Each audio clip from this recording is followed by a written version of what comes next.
And thank you very much for joining us. I am Yori Folari. Now, OPI, you've probably heard about that, Operation Positive Identification. This is a program that the Nigerian Army is working on, is planning or maybe has finished planning on, whatever. OPI, Operation Positive Investigation, the Army has sort of advised the public that do not be alarmed, do not be concerned if you see many more uniformed men on the street, meaning soldiers. It's because there is this arrangement, Operation Positive Identification. We need to identify ourselves. And the Army threw in that, by the way, it's been in operation in the Northeast, and they've experienced nothing but cooperation generally. So what exactly is OPI? Why is there a need for it? Is it okay? Is it not okay? Well, of recent we've begun to hear from the public, commentators, some saying that, no, this infringes on the fundamental human rights of Nigerians. No, this is not constitutionally perfect, and on and on and on. As a matter of fact, this is as close to an emergency as you can imagine. And then we heard the news that the National Assembly, the House of Representatives, is indeed, it's gone through a motion prevailing upon the Army, I think it is, to chill a bit. Whether it's the Army, whether it's the head of state, the President and Commander-in-Chief. But that's the state that we're in. So we'll talk about this today, see what you think. This whole nationwide identity, show your identity card, it has its implications. They gave a number of options. I think it ranges from the national identity card. I don't know how many Nigerians have that. I don't know if you can refer to that as anything but a failure. They went through the motions, nothing happened. Very few people can even brandish a national identity card, yours truly included.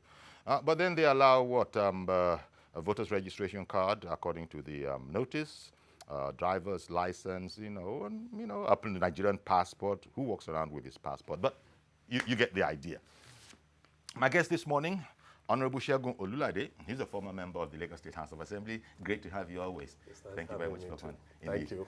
And Mr. KURTIS ADIGBA, erudite lawyer, public affairs analyst. Thank you very much as always for coming. Thanks, indeed. Let me start from you, because I did paraphrase some lawyers. How do you see this whole scheme? No doubt it's in this whole quest to get on top of the insurgency problem, know who is who. And then we began to hear these objections. Give me your thoughts, please. Well, first and foremost, there is no policy that is perfect, and there is no policy that you will have everybody queuing behind. There are people who will raise certain objections, not necessarily because they are opposed to the politics, to the policy. They're probably trying to draw the attention of the government to the need to tweak the policy further and make it better for the people. Okay.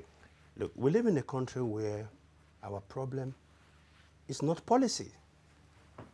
Our problem is the practice of the policy, which is the implementation. There is always that gap between the policy and the practice. Okay. And then there is the problem in the policy and the promise in the same policy, depending on how it is implemented. Now, what I see here, it's not that people are opposed to the effort of government in trying to provide security, but they are afraid of the abuses that may come from there. And they have good examples to look back to and point out to the government. Look at SARS operation, for instance. SARS, the body itself was meant to combat armed robbery, but they started going after Nigerian citizens who were wearing dreadlocks or who had their pants or trousers sagged. You just profiled people on the road and went after them. Okay. And don't also forget that as we speak, all that the government is talking about is an intensification or a ratcheting up of what they currently have on ground. You have police and military checkpoints all over this country. From Lagos to Ibadan, you are not likely to see less than 50. And go there, you see what is going on. You don't even need to say anything. Just stand by and watch what happens. It's extortion galore by these people. So the concern is not about the policy itself.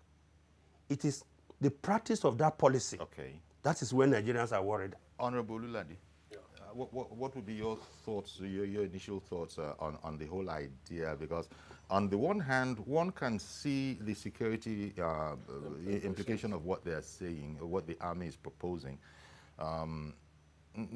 But, you know, the way it is going now, maybe really the question is simple. What are your thoughts on the idea? Those who are saying it is unconstitutional, those who are saying it is equivalent to declaring a state of emergency, how do you see it? Well, for me, it's a great idea, and but unfortunately, the implementation is our concern. It's the concerns of every Nigerian. If you say you want to secure us more in any way, so how do you go about securing us more? Well, first of all, to know ourselves seems to be the idea of the army. We've got to know who's a Nigerian, who's not a Nigerian. And I think, well, we are starting late. This is not what is not happening in other climes of the world. It does happen that people are being accosted to request where are you from and get your identification and whatever. But what I think is wrong for me, and I must also come to the fact that I think it was yesterday night or so that Nigeria may have said it's a fake news, that they are not intending to spread it across the entire nation. But so you see, I wasn't too clear about that point, and I know the point you're making.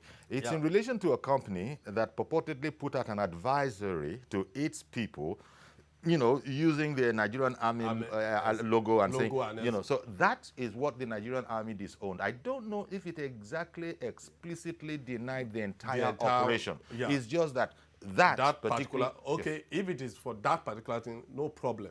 But I must also commend the National Assembly here. Okay. I must say that since the new leadership came on board, we are seeing a resemblance of representation at the National Assembly. We are seeing the National Assembly being responsive to issues. Because if, I know they have summoned the Nigeria defense man or whatever, Nigeria Army, the chief of Army staff, to the National Assembly to come and explain what it even means, so that we get to understand what they are even proposing.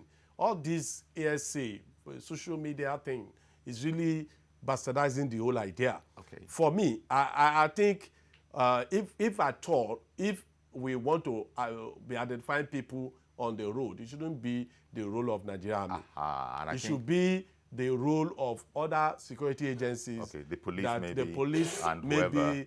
Internal maybe affairs, even, I don't know whoever. But police principally. Yes, or even the Civil Defense Corps. That's right. Can be given that responsibility to say, okay, if you are defending the civil people, you should be able to identify who are you defending.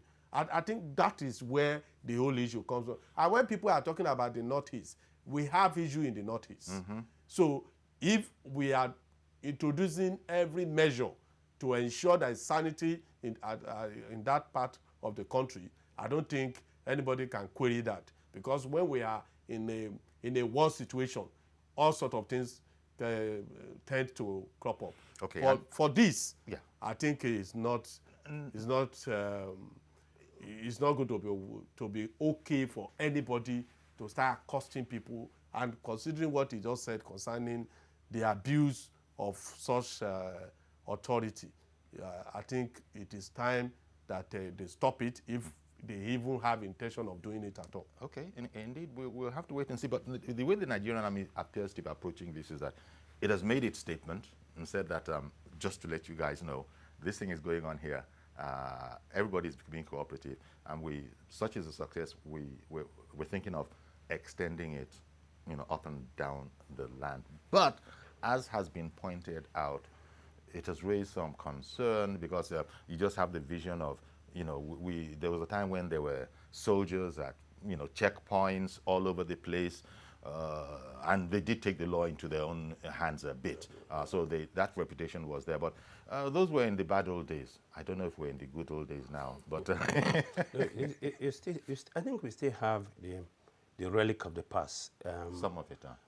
Right now, if you are driving on the road and you're approaching a military checkpoint, you are told to switch off your phones. I don't know if you heard about that. I see. Because the military says you cannot use your phone while you are within the vicinity of their roadblocks. That's anybody will tell you that if you travel on the road constantly, and if you are making call, they tell you to put down your phone and switch it off. So, look, I would not subscribe to the idea of citizens micromanaging the security architecture of the country. I think that they have access to intelligence that we may not have access to. But having said that, the concerns of the citizens themselves is also of importance. Because at the end of the day, they are also they're going to be the bearer of the burden as well as those who take the benefit of the operation. So the military must balance this. But like you said, I think it's not something we should travel with easily. If there is no need to do so, to just put soldiers on our streets to begin to stop people and ask them for their identification. Look, I'm sitting here. I applied for my national identity about 4 years ago. All I have is just the acknowledgement slip. I still haven't gotten my ID card. And millions of Nigerians And millions, are going that to is have the the same story story. of millions of Nigerians. And look, what is even the guarantee or the assurance that those who have the national ID are Nigerian citizens? Because a lot of non-Nigerians acquired them when it came out the first time. Yeah. So what I think we should do here is, in as much as we cannot micromanage the military, they should sit down and develop a plan on need-to-do basis. Are there intel suggesting that outside the northeast zone, where we know that war is constantly going on, and the military has been deployed to be on street corners and everywhere to provide security? Do we have that kind of situation in other parts of the country? Yeah. Based on the intelligence that they have gathered?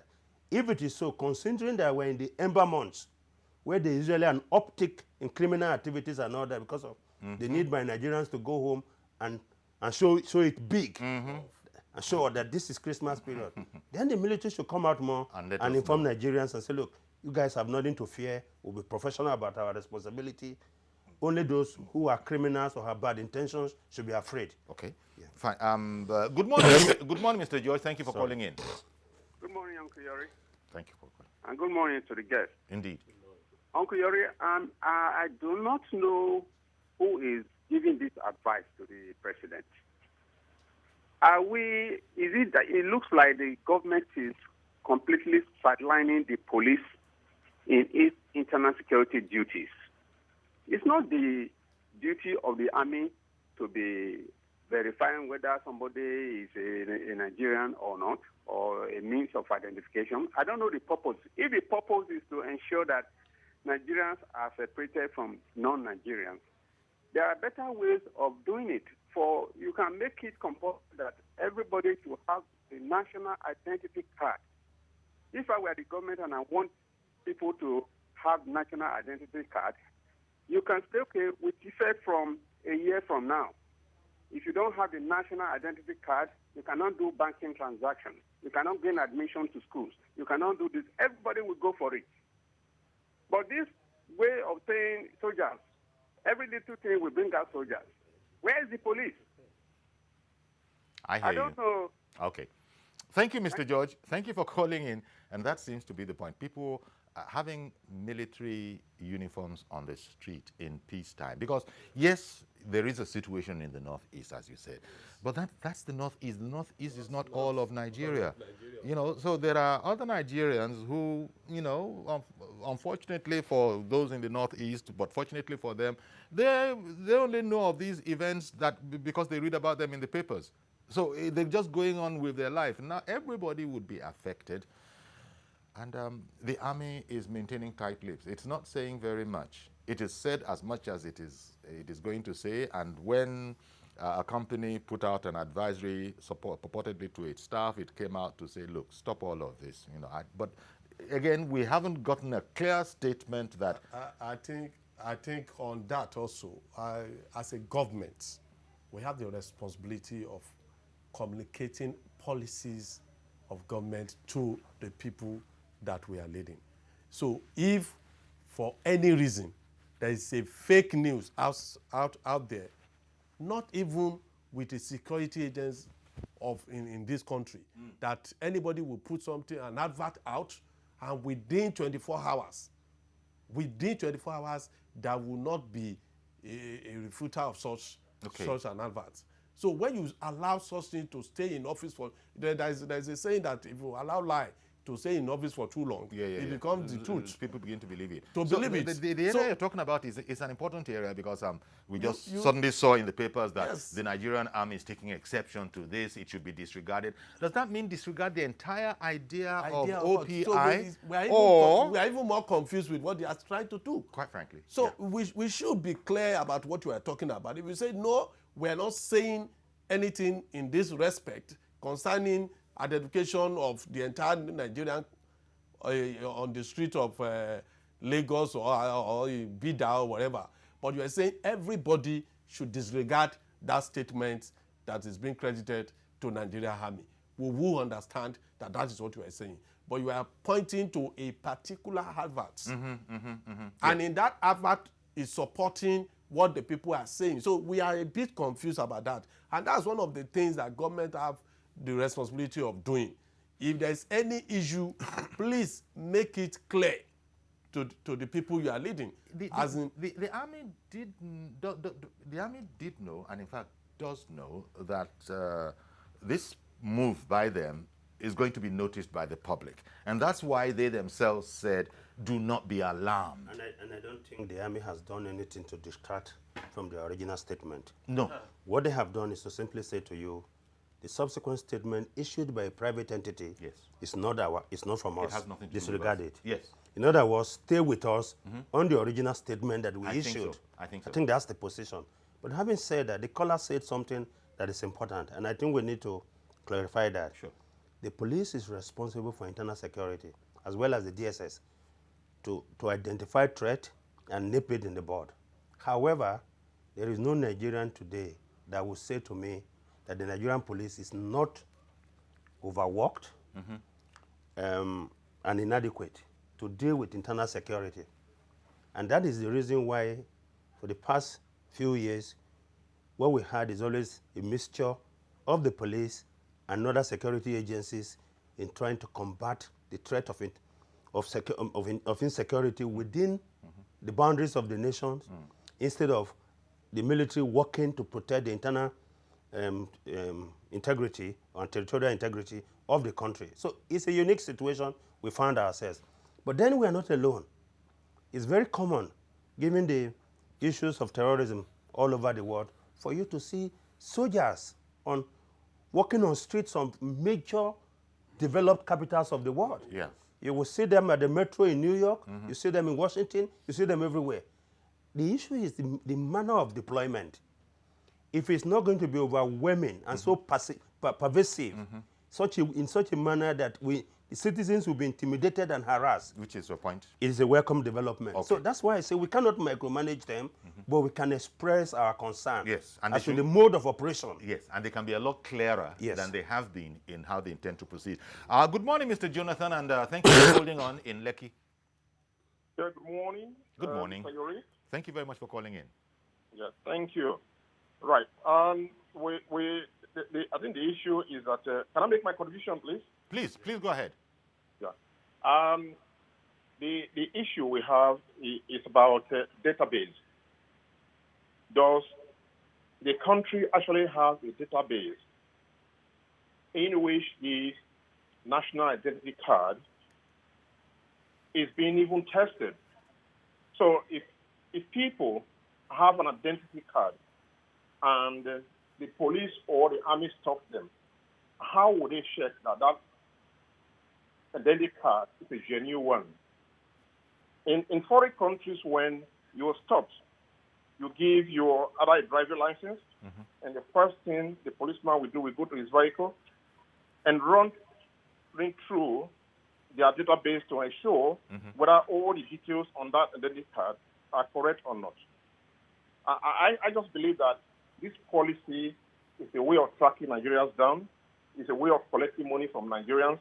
And I believe that the National Assembly should stop it.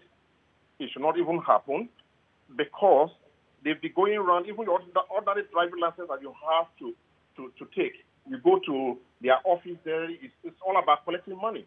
Yeah. So every of our security outfits is about just collecting money from Nigerians, and Nigerians are already suffering. And I'm not seeing any reason why these policies should even happen at all. All right. So this is my contribution.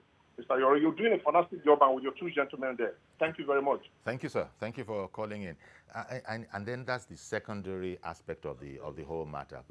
One, do we have the database requirements to do this kind of a thing successfully? The national identity card, it's something of an unspoken national scandal. I don't know if you have yours, Honorable. I don't know if you have it. I do. You do? Yeah, okay. I have mine. There you go. You actually have the national identity card. Yeah. You know that's the equivalent of a diamond card. You know that's the equivalent of a diamond card. On special people. We are the real people because nobody took care to You come. know he was in the house. Yes, he was in the house. So he had preferential So they needed the PR. They had to go to certain places and make sure that all of Yes. those ones have it. So but you know what I'm saying. But you know what I'm saying. And it's of great we haven't concern. even sorted it out because the things that you are asking for, we've gone one remove now. Let's even assume, without conceding, that this thing is in operation. All the things that the average Nigerian needs to be free, to be secure and free.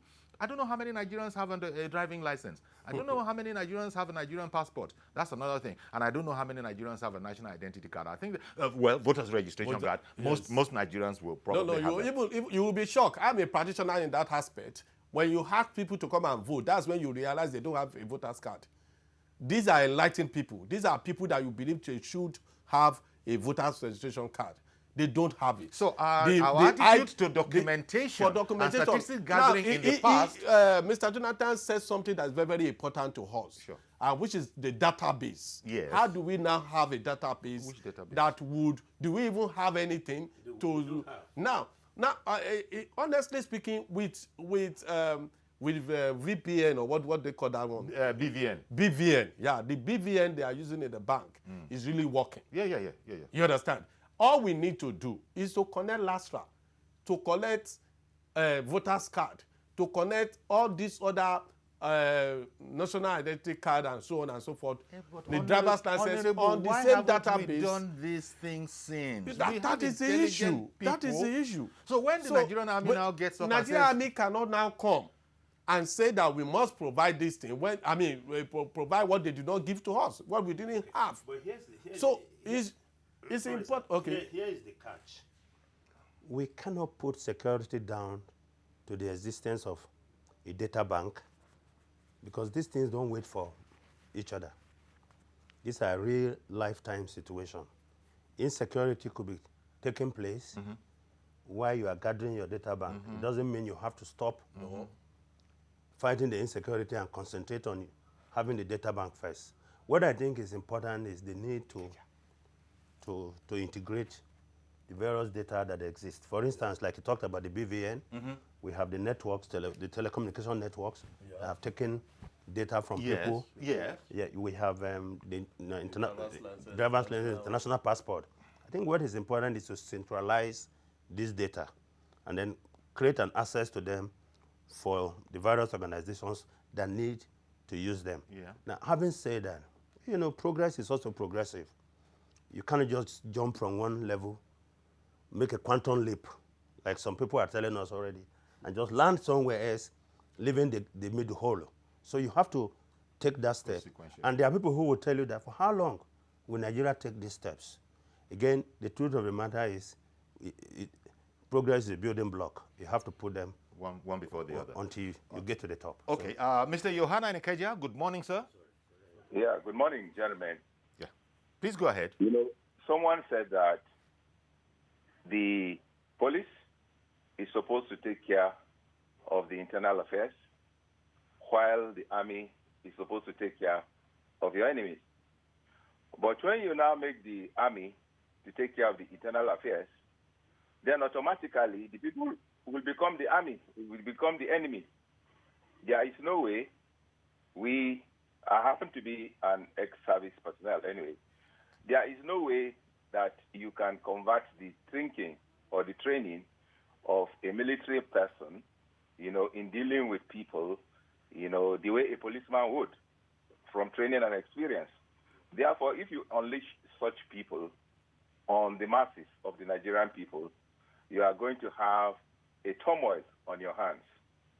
So, and I was listening to a legislator today, a member of the House of Reps, on TV, and he said that they weren't even taken into consideration. They were not asked what their people would feel. And and he is someone from the northeastern part of Nigeria. So if it didn't really work there, and one of the comments he made there was, there is no way that because I've presented a national ID card to you, it's a guarantee that I'm a Nigerian. Yeah. So if it didn't work there, there is no guarantee that it will work nationally. Good morning. Thank you very much, Mr. Johanna, for calling in. I think that's a very strong point that is raising. That Now, the people- mere fact that you hold a Nigerian passport doesn't mean you're a Nigerian. Not make you, It doesn't necessarily make you a necessarily Nigerian. Okay. We have seen all sorts of things in this country. People are printing all sorts of things. So how genuine is those things? You hold your driver's license, and they are telling you the driver's license you are holding is a fake one. Yeah. We have seen that Oh, happen yeah, several that times. happens. That happens. You understand? So how do we now know which one is genuine or which one is not genuine? By flashing a Nigerian passport, does it make you a Nigerian?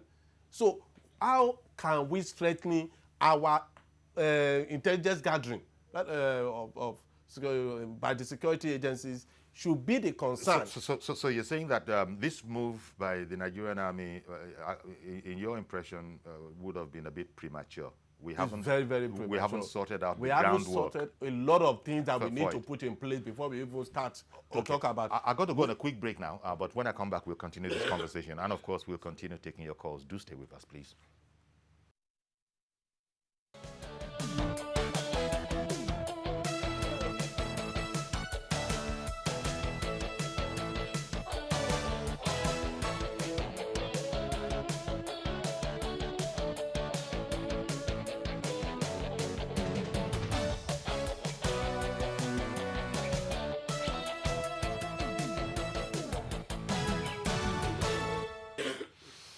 Welcome back. We're still having our conversation with Honorable Segun Olulade and Mr. KURTIS ADIGBA. And we're looking at the Operation Positive Identification Nigerian Army Program that they say they need to, inculcate in whatever else they're doing. Now, when Mr. Johanna called in earlier, he did bring up a matter. He said, look, he's an ex-serviceman, so he knows what he's talking about. And he said he was a bit concerned as to whether the ordinary soldier in uniform, how he's going to transform into somebody dealing with the civilian public, the way police are trained to, bearing in mind their training. That's another possible tension point, perhaps. That people are apprehensive about, because we've been here before. There was a time, and it's one of the heritage, perhaps one of the sort of heirlooms of the unfortunate civil war that we had. Soldiers were roaming the street. They could do anything that they wanted. They used to go around with horse whips. They used to frog march people. They used to tell people to lie down and get whipped.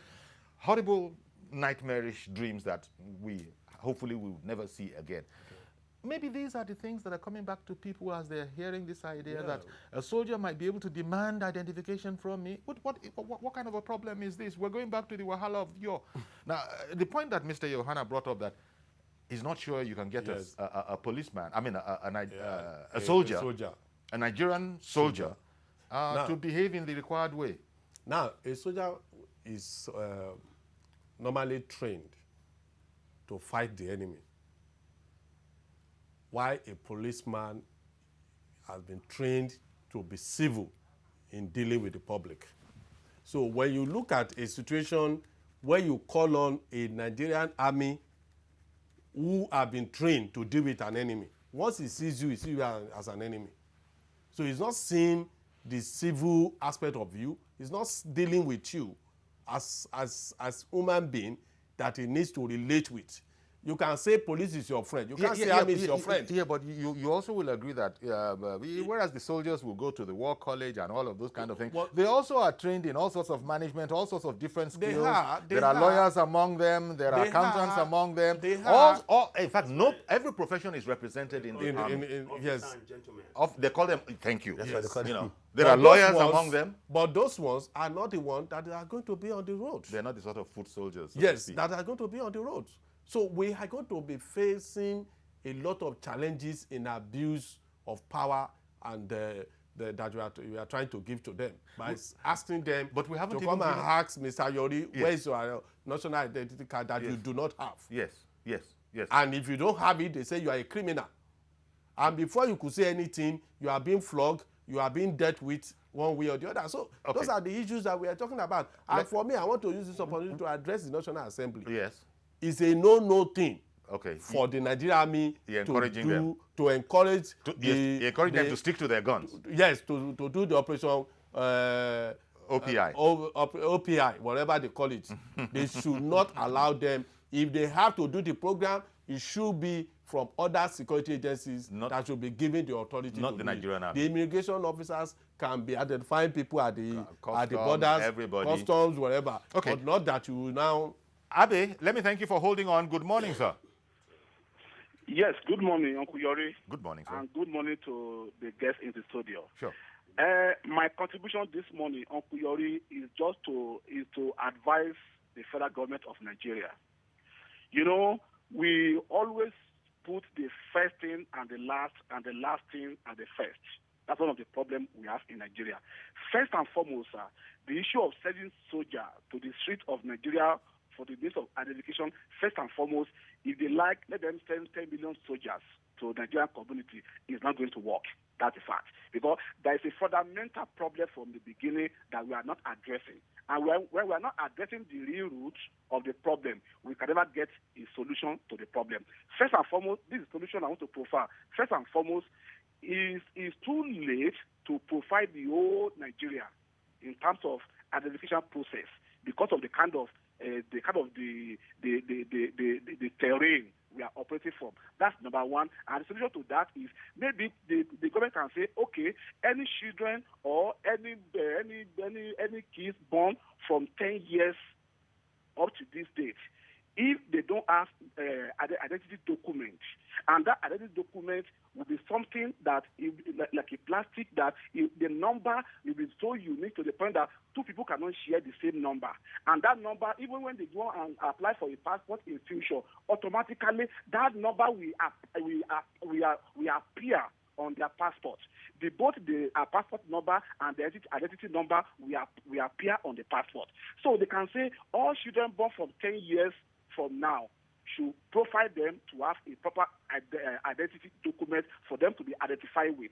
But because the issue of these audits there are so many villages where even they should go and do identification for people, they will not go to most of those villages. And you see, our mother who is 95 years old, who doesn't have a bank account, you'll be saying BVN, or you are talking about voter's card, it's not going to work. So let's start afresh. And the best way to start with the kind of a country we are living. Sir, once South African police collect your license, once they put your identity number on their phone number, it brings us all your details. So with that, you cannot run anywhere. So it's too late for the whole of those things they are trying to make. It's just a jamboree, and it's a means that they want to base some people to be again richer from where they did not sow. So I think we need to start from where we're supposed to start. Okay. Let's do a proper identification from the young ones who are coming up. So that otherwise, we are wasting our time. All right, Abe. Thank you very much for calling in. Honorable, what do you think? Yeah, I said I don't agree with that position. Yeah, he is saying that we should forget about it. At the same time, say we can start from so place. We have started. Something is on board. We have the national ID card. We have the driver's license. It might not be as expected. We have the BVN. We have so many areas. What we are saying is that collect this data together. Let us have a central data that everybody can make use of. We can also add what you have just said. Is if you give birth in America today, that child have a number that once you put the name, the number, it gives you the full data of that profile of the child. We can still do that. We can continue with that level. But that does not mean that we will just jettison other areas that we have started with or that we're working on. I believe we can all put all these things together and move forward. Okay, let's hear from Mr. Mohammed in Dublin, Ireland. Good morning, sir. Good morning, Mr. Ayori. Thank you very much for calling in. Yeah, and good morning, the two gentlemen in the studio. Sure. Good morning. Yeah. Mr. Ayori, I just want to ask you one question. What is the strength of Nigerian police? I mean, their numbers. If you know, please. No, I don't know for sure. We're going back to this whole matter of data again. Okay, my contribution is this. But Mr. ADIGBA is suggesting that he just took a guess. Maybe around 400,000? Okay. 400,000. Maybe around Okay. 400,000 is Mr. ADIGBA's guess. And this about 400,000. Do you know about maybe 2,000 to 3,000 as senior police officers, which you cannot use them on the streets? Okay. And do you know Nigerian police are assigned to almost all the judge in Nigeria, the chairman of local government, the House of Assembly member, Federal House of Assembly, the senators, the most especially the senior officers in the presidency. Do you know, if you out of all these, where are the police again to police the ordinary Nigerian? Like the gentleman in the studio there, the honorable House member from Lagos State there, yes. I'm very sure his son Audley is waiting outside. No. This is why Nigerians are trying to make use of army, but at the same time it's very bad. We have immigrations there. These are purely immigration jobs. And again, they should at least be a kind of patrol. But you say you name it maybe an international presidential patrol. Not necessarily mean Nigerian army should go on the street in Nigeria and start asking. But do you agree, Mr. Mohammed, that there is a need to identify bona fide Nigerians? Of course, there is a need. And right now, there is no way to do that. There is a need to do that. And right now, there is no way to do that, is why I'm imagining, because of their particular challenge, that the army is coming up with this whole idea that is now being discussed. I'm very, very happy for Nigerians to have a way of identifying who is in the country. Because most of the problem we have in that country are perpetrated by foreigners, by our neighboring brothers. And I think that is the whole point that the army is making by this particular gesture. I want to thank you very much, Mr. Mohammed, for calling in. So here's the paradox that, we would like some true, tried, trusted method to identify all Nigerians for wherever they come from. But this whole matter about a lot of Malians coming in, a lot of Cameroonians coming in, a lot of non-nationals coming in, and we assume they're Nigerians, and then they turn around and wreak havoc. I think we're also making a mistake of generalization here. Sure. I don't think that the military has said the only form of ID that is acceptable is the national ID. No, they've given options. We expect you to be able to identify yourself. Driver's license, positive identification that will show that you are a Nigerian. Yes. And I think it's taken for granted that because they lack the means of authenticating whatever you present at the moment, that is, the presumption is in your favor that if you have any form of ID at all that shows that you are a Nigerian, you are a Nigerian. Yes. So we must understand that. However, the key issue here is how will the military interact with the civil populace in a manner that is acceptable to the people when the military itself is not trained to carry out this kind of operations. Which goes back to Mr. Johanna's point. So my suggestion would be that this should be on the need-to-do basis. Okay. If security requirement or intelligence necessitate that the military be deployed to a particular area to strengthen the security architecture in that vicinity, All so well be and good. it. But not just to On a need-to-do basis. not just to spread deploy it completely. nationwide. Yes. Mr. Austin in Manchester, good morning, sir. Good morning, sir. Thank you for calling in. Good morning. Good morning. Yes, I just want to make a little contribution. There's no problem in identifying Nigerians, because it's a late issue.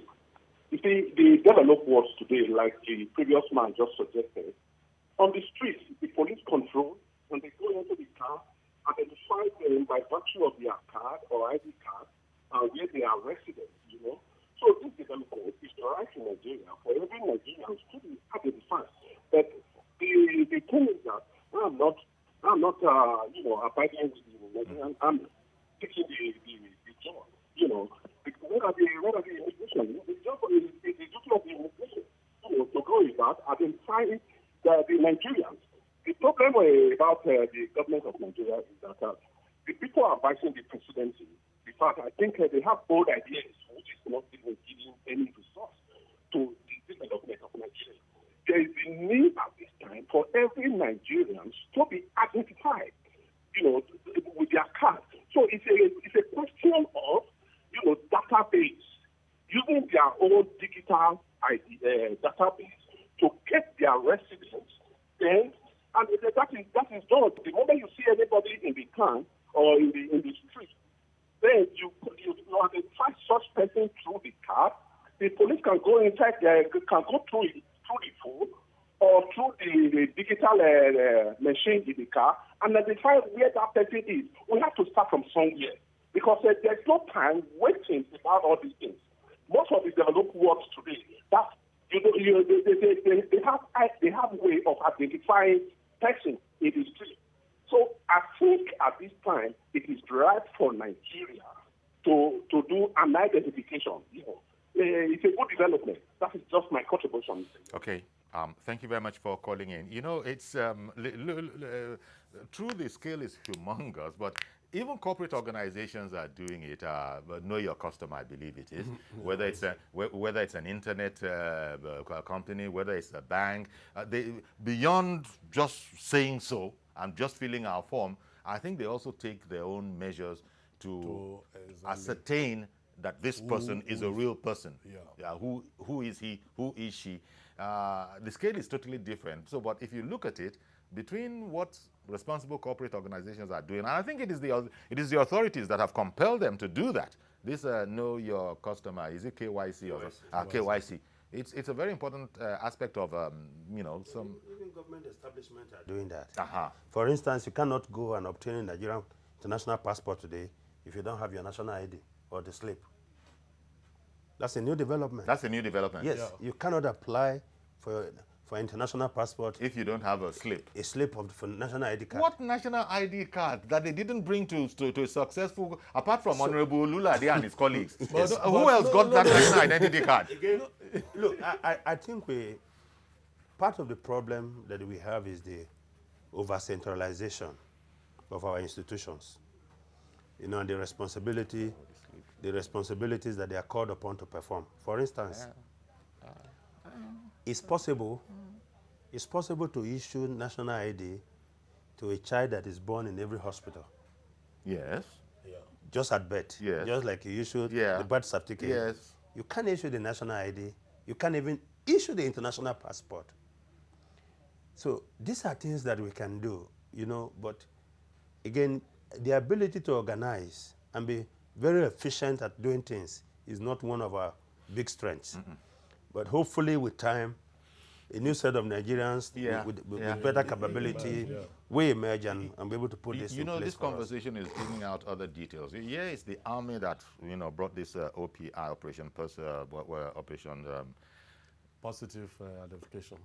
Positive identification. Now you've just added the fact that now in the new passport thing that we're designing, part of the requirements will be to have a national identity card or at least a slip.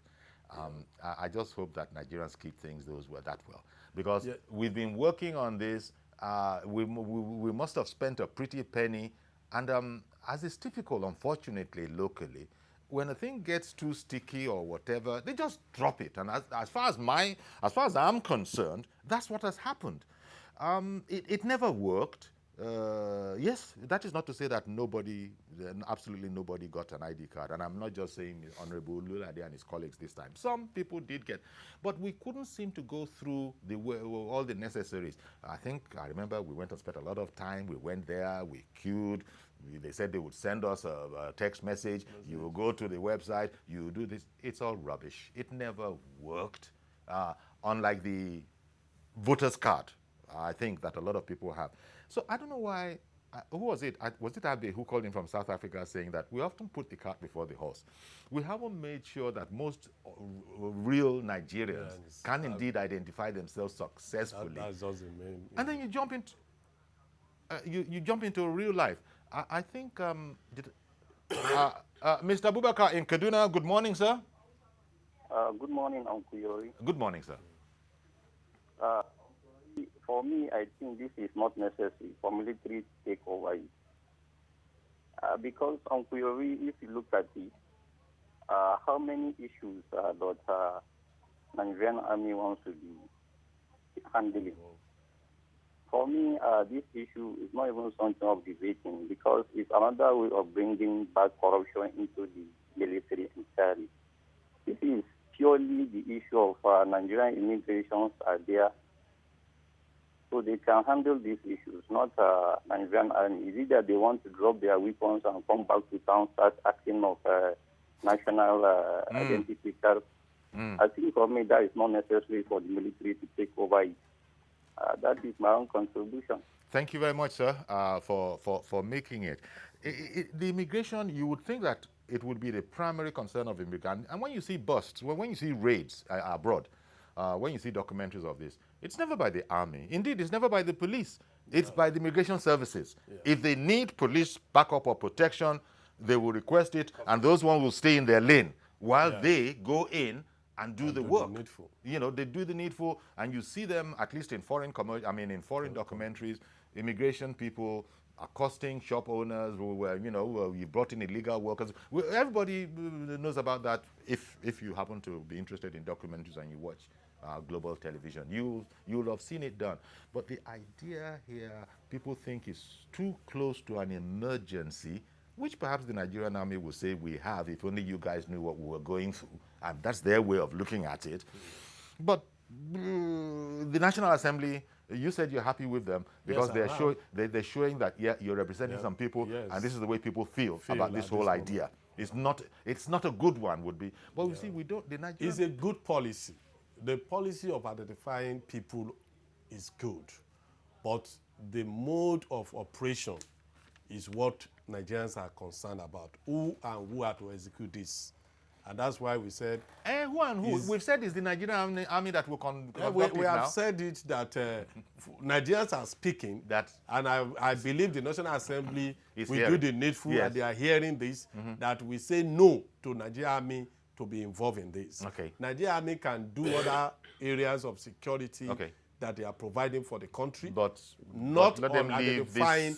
The Ministry of Interior should be called upon to take charge fully on this particular issue and ensure that every Nigerian have an identification and every Nigerian can be identified even if you are born today. The National Population Commission, they used to issue birth certificates to people, but you find it difficult to even get a birth certificate for your child if your child is giving birth to in this country, and that shouldn't have happened. Okay, let me bring in Macaulay. Is it a Mr. Macaulay in the UK? Good morning, sir. Yeah. Okay, good morning. Thank you for calling in. Good morning, Okuyori. This is a good idea to identify who and who is in Nigeria. However, our military is overburdened. The military is fighting. We don't even have enough men in the army. You are asking them to come and do this again. They are fighting in the northeast. They are fighting kidnappers. They are fighting all sorts of people. You are bringing the army. What is the immigration doing? Empower the Nigerian Immigration Service. This is what fall directly into their purview, they can do this effectively. What is the National Population Commission doing? These are the organizations that should put their head together and effectively identify who are Nigerians. I'll tell you a practical example. A lot of people are out there who are not Nigerian. They are carrying Nigerian passport. In UK, I met a Ghanaian with Nigerian passport. I met a Congolese, Congo DR, about 7 of them with Nigerian passport. How did they get it? These are the loopholes we must block. And the Nigerian Immigration Service must be empowered to do their work. This is their job, to identify Nigerians. The national ID card, I registered for national ID card over 17 years ago. I haven't got one. It will come. What are they doing? Each time I come, they tell me, oh, they can't see your fingerprint. Yes. They can't do this. They can't, because they want me to give them money. I won't give anybody my dime because I work for every penny I earn. Okay. These are the problems. Okay. Thank you. God bless you. Thank you very much for calling in, Mr. Macaulay. You know, if this was to proceed the way the Nigerian Army has stated, then it's from the 1st of November. Because they put a date to it, that they needed to let us know. Well, I think the National Assembly also need to do a little bit of balancing act here, because in the past it's the same National Assembly that has been in the forefront of accusing the government of not being able to secure the citizens. And so rather than coming out to condemn the idea forcefully, I would have thought that the first thing to do was to engage with the service chiefs, like they have done now. And that's what they have done. But they have first of all condemned the operation, even before they invited the I don't know if that's the final resolution, so, but you know, legislators will speak their minds. Look, I think the point here is that there is no Nigerian who has said we do not need an intensified security for the country. That we need. The question then is, who is best positioned to do it, to provide that security in a way and manner that the rights of the citizens will not be trampled upon or abused? That's the point that we're making here. I think that is the whole crux of the matter. In as much as the military is welcome into providing security, it should be on the need-to-do basis. If there is a curfew in any part of the country, for instance, as a result of... It won't be a nationwide No, it's not going to be. curfew. So making it a national affair is the concern here. You know? Okay, I think we've run out of time, but I do get the point that you're making, and I want to thank you very much for the other insights that you have added, Mr. KURTIS ADIGBA, as well as Honorable Segun Olulade as well, former member of the Lagos State House of Assembly. Thank you indeed for sharing your insights and perspectives on this matter. And indeed, what seems to have come out from both you and people coming from home is that excellent idea, mode of implementation, well, you know, the jury is still out on that. And tell him to share his policemen with us. Thank you very he much. must have come to the station, so he will give you there you go. So that's our program today. Please join us tomorrow for a fresh edition. I am Yori Folani. Bye-bye for now.